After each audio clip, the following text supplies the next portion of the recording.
In episode 1 of this series, the case was made that we stand on the threshold of a radical civilizational change in which the nature of freedom in democratic societies, a system we have lived under for centuries, will be transformed beyond recognition.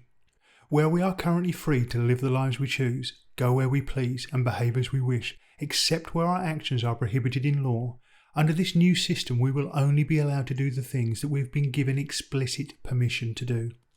The nature of freedom in democratic societies will thus have become inverted, with our cherished and hard-fought-for freedoms being transformed into mere privileges granted to us for compliance and total, unquestioning submission to the edicts of those who control the system. As unlikely as it may sound, the first critical step in this radical transformation was the introduction of vaccine passports. For vaccine passports were just the first internationally coordinated attempt to roll out a digital ID platform that itself is designed to rapidly evolve into a social credit system, similar to the one that people live under in China today. In this new system, every action will be monitored, scrutinised and evaluated, and our access to the services essential for life will be determined by our social credit scores. If we allow this system to be introduced, it will be the most significant transformation in human society since the dawn of agriculture. We will have unwittingly crossed the Rubicon into a new dystopian world, and there will be no going back. We will live in what could be described as a techno-feudalistic total surveillance state that will permanently solidify a new caste system with billionaires and technocratic elites at the top as the new techno-feudal lords and everyone else as a surveilled and controlled neo-serf class. It is not an exaggeration to state that such a transformation in the structure of our society will literally herald the end of human freedom for all but those at the top of this permanent and immobile caste system, and, even more significantly, it will fundamentally change the very essence of what it means to be human. But a major question remains to be answered. Why? Why introduce such a dystopian system of surveillance and control, and why attempt to implement it at this particular historical moment? The answer to these questions, together with a more comprehensive description of the structure of this totalitarian control architecture, will be the focus of episode 2. We are all intimately aware of the rapid advancements in technology that have occurred over the past 20 years. Most of us carry devices in our pockets that would have looked like science fiction a couple of decades ago, but the developments we've seen in recent years only hint at what is to come. We are in the midst of a dramatic technological revolution, with multiple exponential technologies mutually reinforcing one another. This revolution will be far more significant than the industrial revolutions of the 18th and 19th centuries, and it will occur over the course of a few decades, not centuries. The exponential rise in computational power, coupled with similar increases in data harvesting technologies and rapid advancements in the field of artificial intelligence, lay at the heart of this revolution and have the capacity to transform our world in ways few of us can begin to imagine. Artificially intelligent deep learning systems are increasingly capable of outperforming humans in a wide and ever-expanding variety of tasks. Developments in natural language processing and voice recognition mean that these systems can interact with people in ways that are almost indistinguishable from flesh and blood humans. Advances in image recognition mean that these systems have the capacity to interpret the world around them and outperform humans at even highly skilled tasks such as radiological diagnosis and the identification of cancerous tumours. Multi-layered neural networks, modelled on the way our brains process data, allow these systems to interact with novel environments and successfully navigate situations that they have not previously encountered. Self-driving cars are the perfect example of this. These emerging artificially intelligent systems, coupled with advanced robotics and sensors, are about to replace human beings right across the workforce in numbers that are hard to comprehend. Although estimates vary, approximately 50% of the jobs in advanced economies will be able to be performed by AI by the middle of the 2030s. And as the technologies continue to improve, that number is only set to increase significantly in the decades ahead. These transformations in the workplace are not limited to low-skilled jobs and are completely agnostic to the colour of someone's collar. Radiologists, copywriters, legal secretaries, drivers, graphic designers and artists, computer programmers and even doctors and surgeons are in the firing line as these intelligent systems are rolled out across the economy and take on ever more complex and challenging tasks. This technological revolution will not create more jobs than it destroys, as some techno-optimists may argue, and the tsunami of technological unemployment does not lay far off in the future.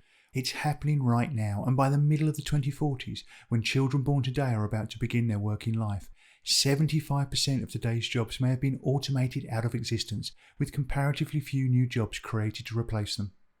It is not difficult to grasp the incredibly destabilising impact that this surging wave of technological unemployment and the emergence of a vast, permanent and ever-increasing economic underclass could have on society. Increasing inequality, deepening polarisation, rising crime, social unrest and authoritarian crackdowns seem all but certain if we continue on our current trajectory. But although the scale of these challenges and the pace of these seismic shifts may come as a surprise to many, it has not crept up on those who sit in the boardrooms of global corporations, work in the higher echelons of government, or who congregate at the annual meetings of business leaders and political power brokers at events like the World Economic Forum in Davos, Switzerland. In fact, the impending societal transformation has been obvious to anyone willing to look closely at the trajectory of our technological developments for at least the past 2 decades. For instance, Jeremy Rifkin's book, The End of Work, published over 25 years ago in 1995, clearly outlined how advances in computing power and the emergence of increasingly intelligent machines would lay waste to entire categories of employment, stating then that 75% of jobs were simple repetitive tasks and therefore extremely vulnerable to automation. Their introduction was hardwired into the dynamics of capitalism and the market system. The only question that remained was how to manage the enormous societal dislocation that would occur as a huge percentage of the population was exiled into permanent economic irrelevance. Armed with such foreknowledge of the transformation ahead, I simply ask you, is it not obvious that those who possess power and influence would have been developing their plans for the future of this radically different world? Of course, these technological developments are not a force of nature, and humanity could collectively choose how they are utilised. These technologies could be deployed in such a way as to benefit all human beings, heralding an age of abundance, instead of concentrating unimaginable wealth and power in the hands of those who win the AI arms race.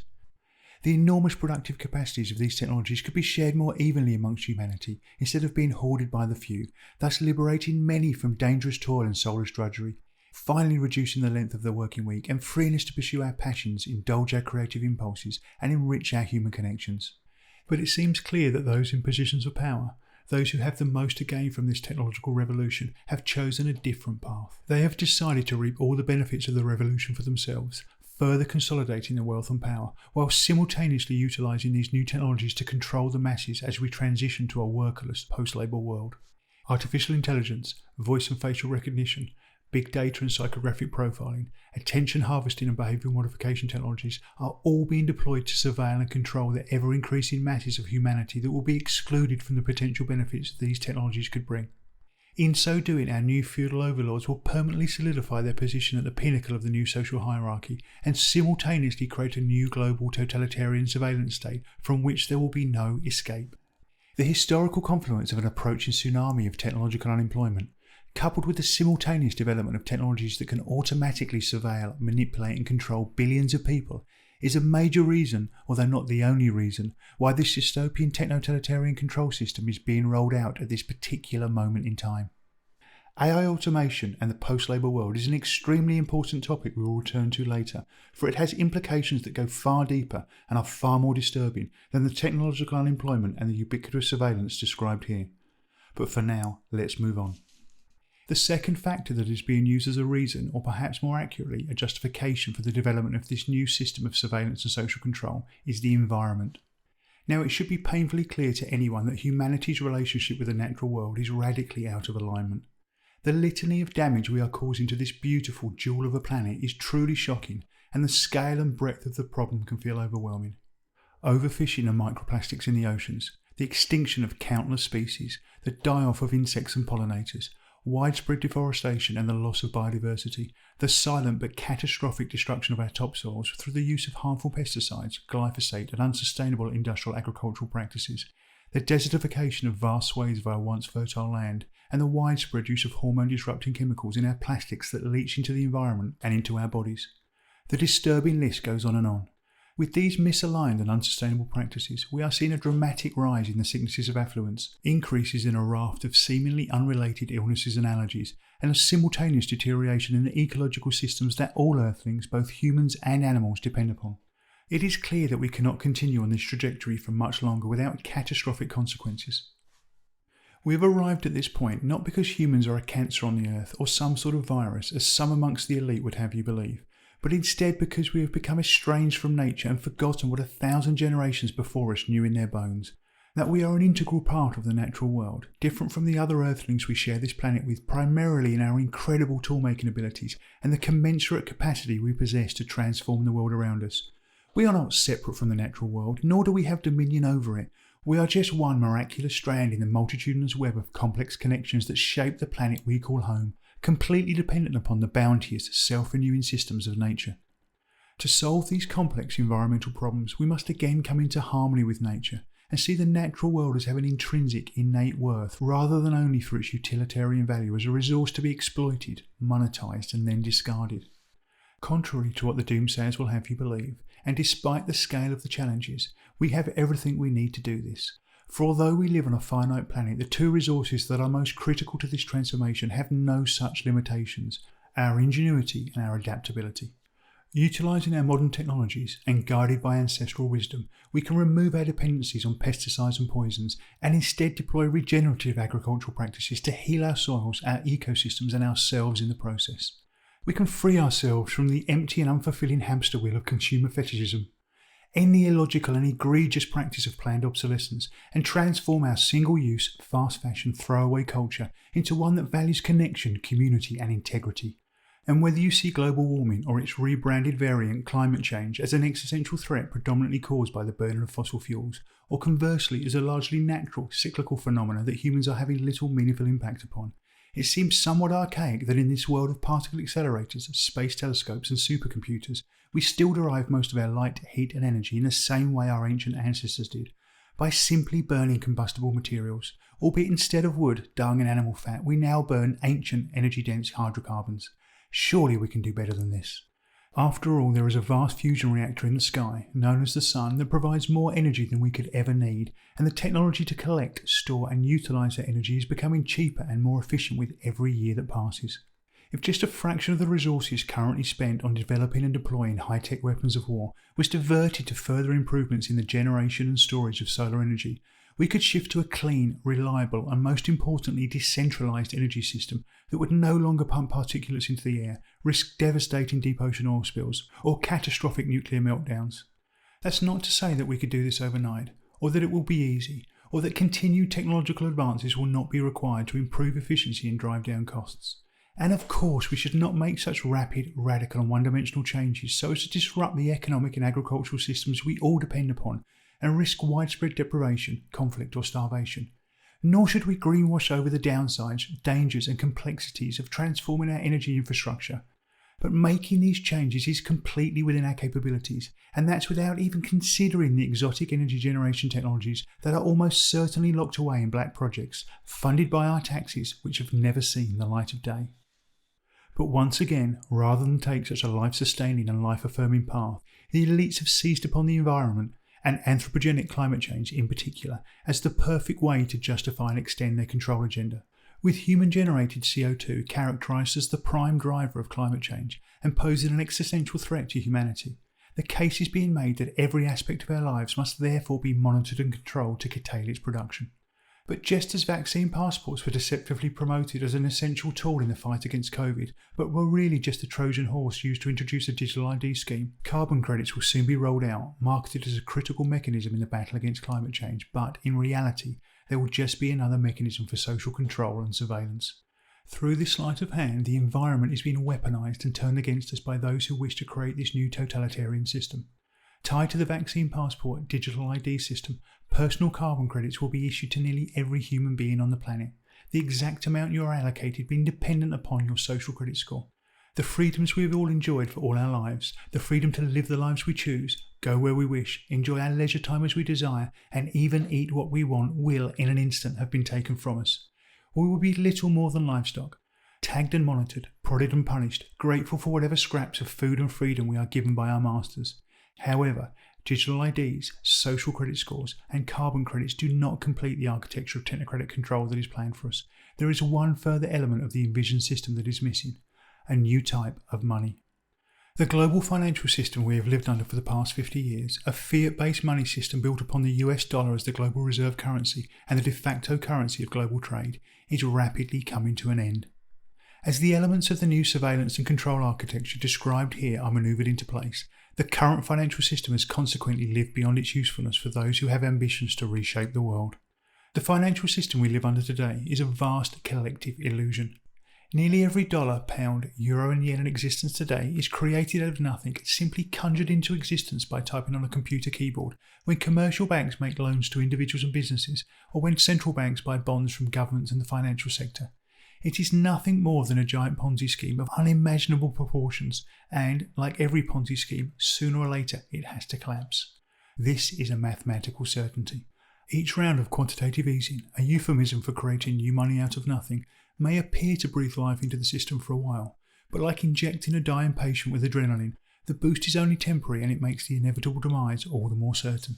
The tens of trillions of dollars, euros and pounds created during COVID as businesses were forced to close and whole countries were locked down has served to prime the charges and seal the fate of the financial system.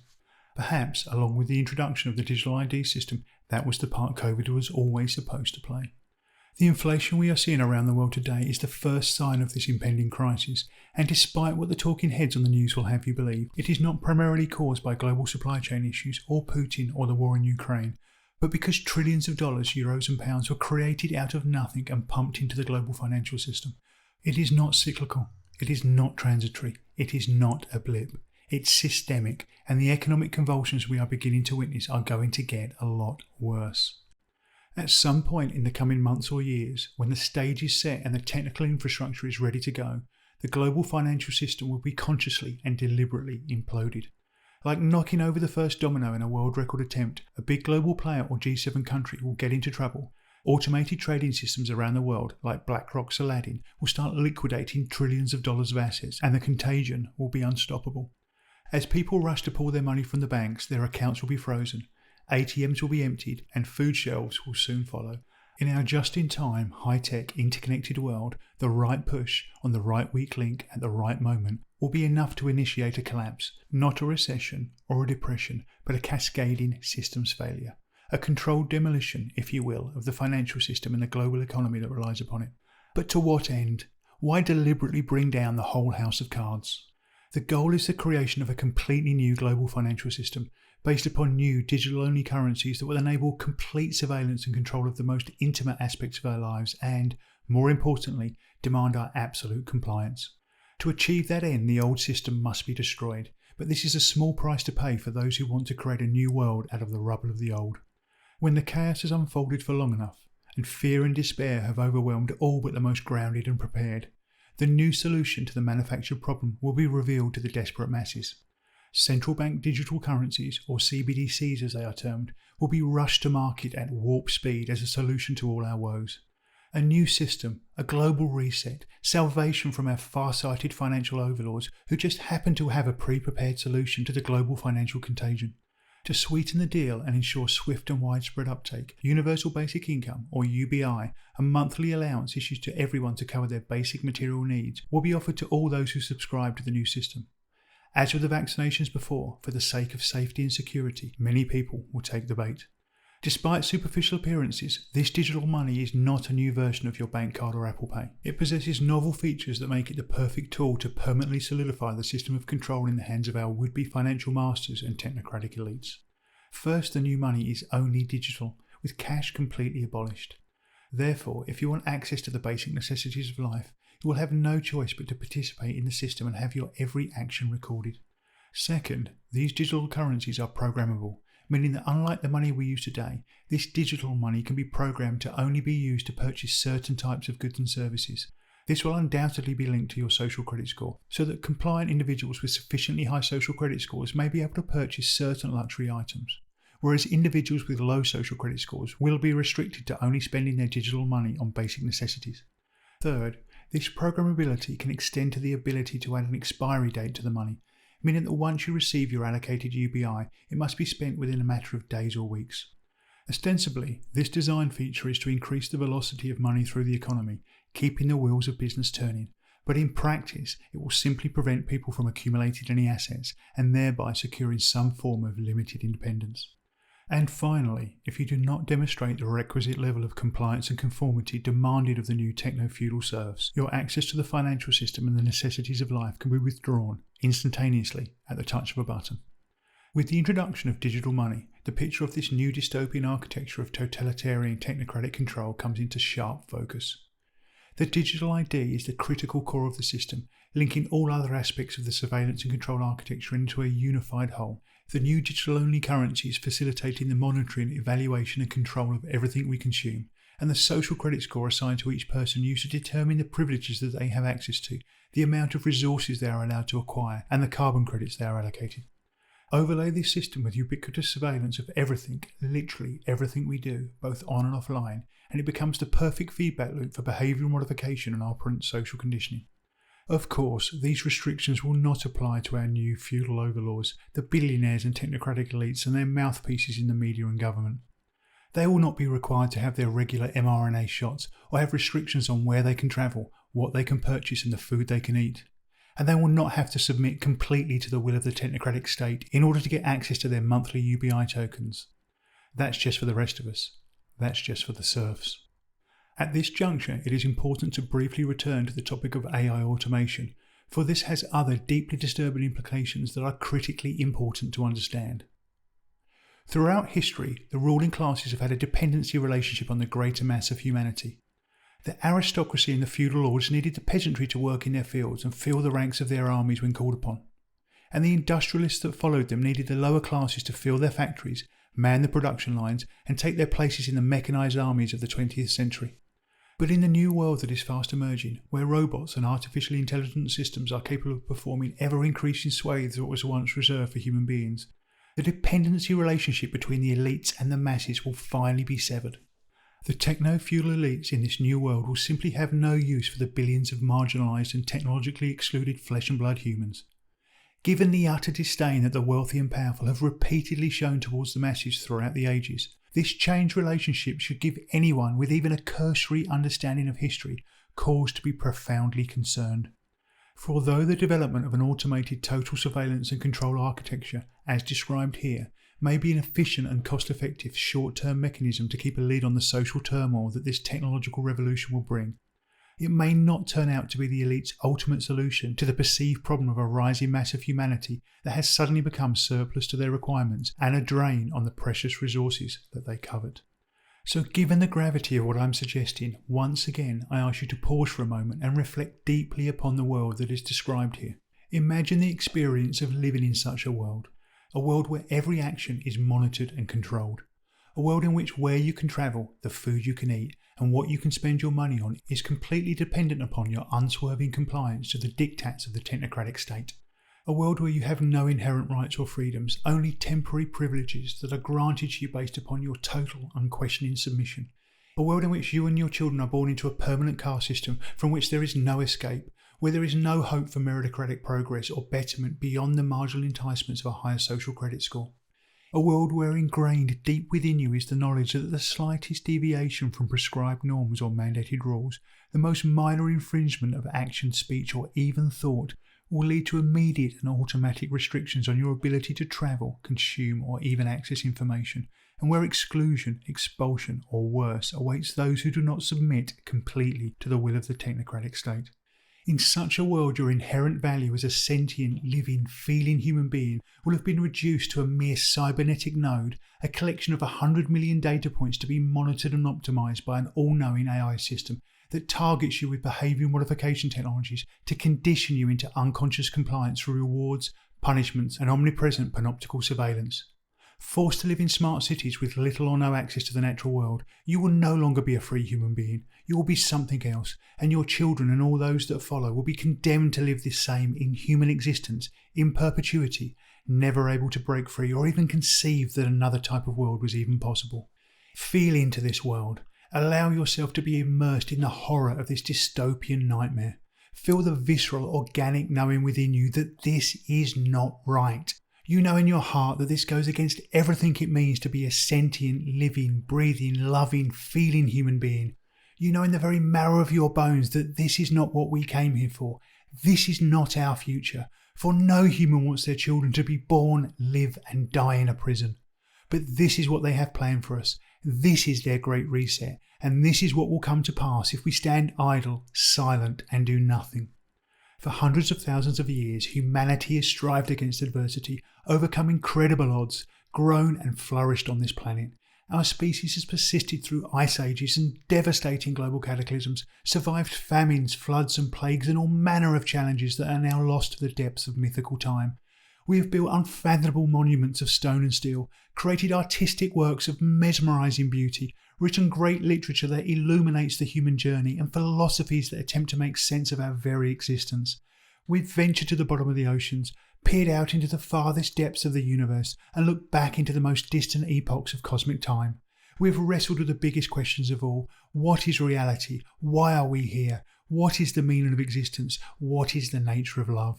And we have looked deep within ourselves and explored the nature and the mystery of our own consciousness. For we are explorers, we are poets, we are builders, we are intrepid, fearless adventurers, and together we are hurtling through infinite space on this beautiful, precious ball of rock, water and life we call home. Each one of us is the culmination of an infinite number of miracles that stretch back to the beginning of time itself.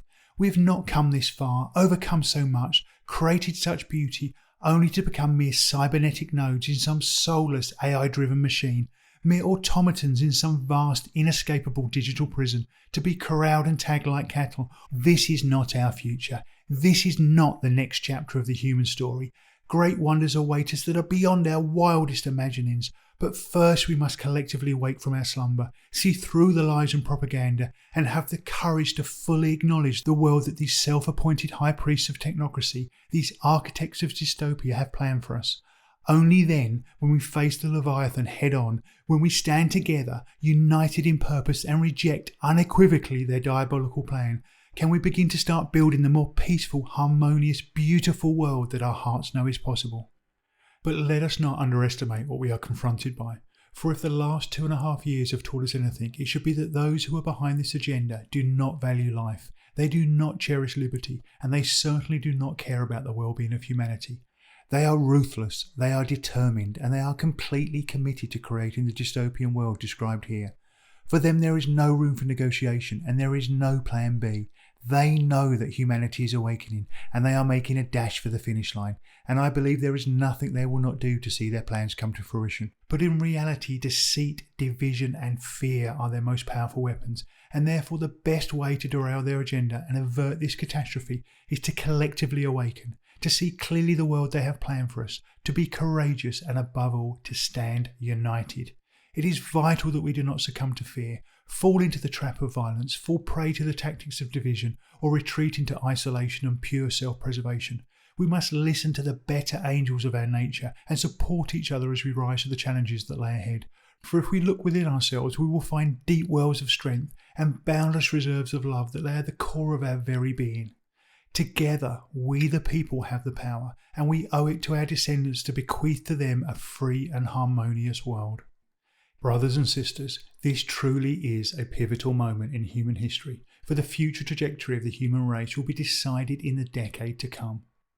Will our future be a global techno-feudal totalitarian surveillance state, populated by transhuman cybernetic nodes, in which the human spirit will be completely crushed and real freedom will be all but unthinkable? Or will it be the beginning of a new era of peace, prosperity and harmony, a new renaissance in which the human race will wake from its trance, rise to the challenge to become a wise steward of this beautiful planet we call home, and ultimately take our place amongst the stars? It is up to us, every single one of us alive today, to decide what that future will be. Now is the time to choose.